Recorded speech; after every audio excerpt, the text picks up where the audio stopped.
My friends always like to call me Angel, but I know I'm anything but that. Angels are like naive little fairies. They fly around like everything's all sunshine and rainbows, oblivious to all the evil there actually is in the world. And after everything I had done, I'm more like the demon who scorched those poor people by mistake, just like my squad.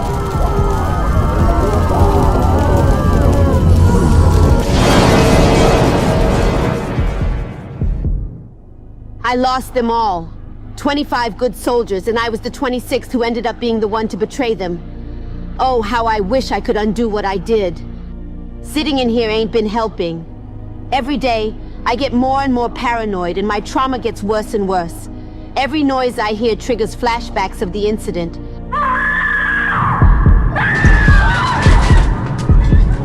But one day, those noises triggered me an opportunity when a certain man paid me a visit. His name was Calypso. He told me about some contest he was running, and he was looking for degenerates like me to compete. He said if I won his game, he had the ability to help me make amends with the past and undo the betrayal that had been eating me alive for the last 5 years. I may not be an angel, but this was most definitely an opportunity from God. Now I could finally get a chance to save my people that I wrongfully betrayed. How could I refuse?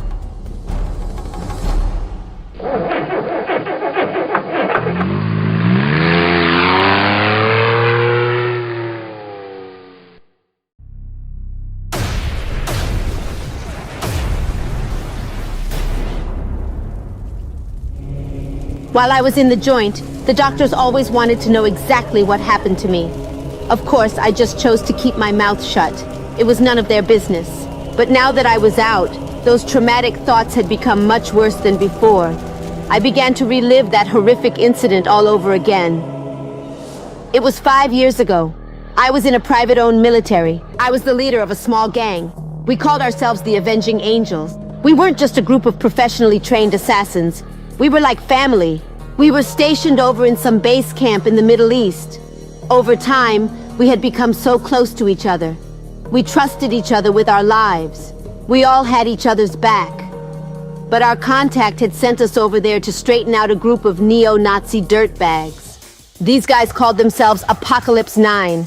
They were a small terrorist group that raised all sorts of hell around the world. They soon became a thorn in my boss's side, and it was our job to broker peace with them, or just burn them into oblivion. It was a very questionable move on our boss's part, almost like he wanted it to happen. Looking back, he should have known that it was a bad business decision on his end. As a leader, it was my duty to watch out for my squad, as they would for me. But one day, the leader of Apocalypse 9 called upon me with some sort of peace offering. The case was huge. I didn't know what to think of it at first, but when he opened it, good God, it was beautiful. $1 million just sitting there right in front of my face. He said it could be all mine. All we had to do was leave them alone and cut off our current contract. Even if it was considered poultry to some, I grew up poor. All that money would fix a lot of problems, both for me and for my family. I almost couldn't resist the temptation. But no amount of money is worth the price it soon costed me. As foolish as it was for me to even consider taking the bait, I should have paid more attention. It was all a trick. These deranged bastards had set me up so one of them could just lure my team into an enemy ambush and ignite them into flames.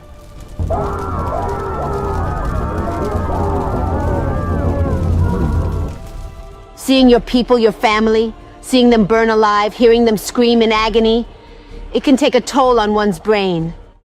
And I think my brain had finally switched onto kill mode that day. I just lost it. My poor allies, the ones who had trusted me to watch their backs. I had always promised to look out for them, and I had failed them. I was angry, I was upset, and I was filled with absolute and pure rage. And in the end, I was more angry at myself for allowing it to happen. Many worthless lives had been taken that day, but nowhere near enough to bring back the good ones that were lost.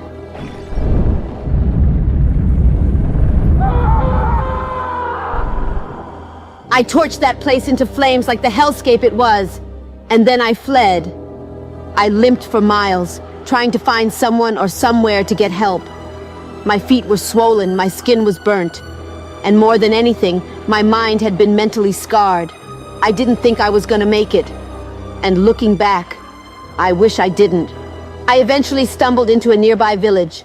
That's when a little girl had spotted me, witnessing me looking broken, beaten, and scarred. I passed out from the exhaustion, and she ran off to get help. But I wish she would have just left me there to die.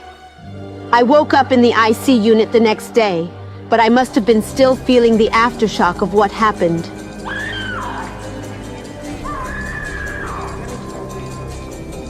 That's when I got deported back over to the States for psychotherapy, or whatever. It was all my fault that I let those 25 good people die like that. I was gonna have to live with the pain for the rest of my life, and there was nothing I could do to change the past. Until now. I don't know what Calypso has in mind, but there has to be a way out of this hell. And when I win, I'll find it no matter what the cost.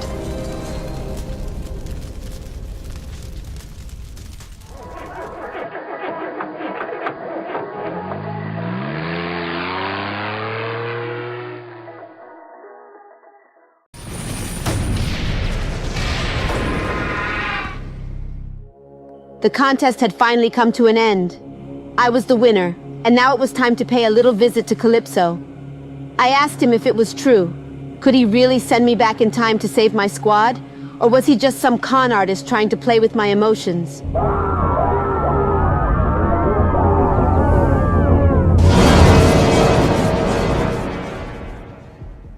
At first, he seemed a little hesitant. "I can give you time," he said. "But to go back just to change the future could lead to an infinite amount of consequences, unless given proper protection." That's when he offered me this glass. He said inside held some special potion.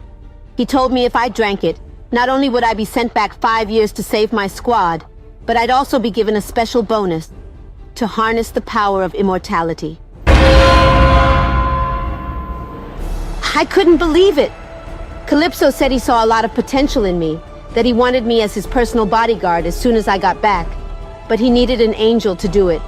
I was touched by this. As much as I liked to decline, this was most definitely an offer that I didn't want to pass up.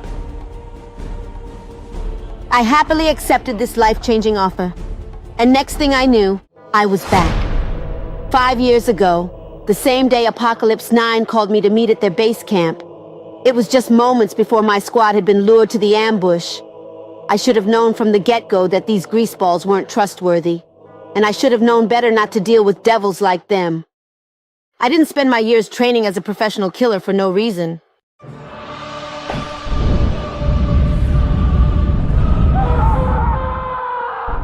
Many worthless lives were taken that day, just like last time. Bodies of a bunch of greasy scumbags piled up left and right, all wiped into extinction. And their base? Yeah. Let's just say that it met the same fate as before, only this time it was done out of passion. Besides, it seemed a lot more fitting for what their home should look like.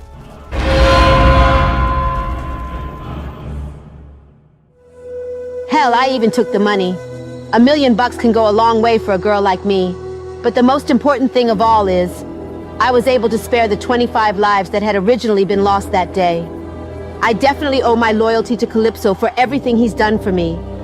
Because of him, my fellow teammates had been saved. While I was in the asylum, I heard stories about some kind of doomsday cult terrorizing the streets of Midtown. Just like Apocalypse 9. Someone's got to do a cleaning on the streets, and I think that someone should be me. I feel compelled to wipe them extinct. Something tells me that they're a threat to the man who granted me an eternal life. A life as an angel. And as an angel, it's my job to make sure my master is safe. Me and Calypso will be seeing each other very soon. I'm ready to serve him as a guardian angel. Anyone who tries to screw with him will be ripped to shreds.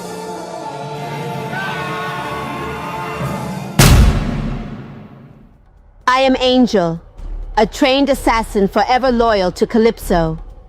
And I will spend the rest of my days looking for the right people to compete in his contest each and every year. Judgment Day is coming, and the world shall soon be in rubble. I'm gonna be an angel of death, and I'm here to bring upon the apocalypse. The people of Midtown's lives are about to become a living hell, and ain't no one gonna stand in my way.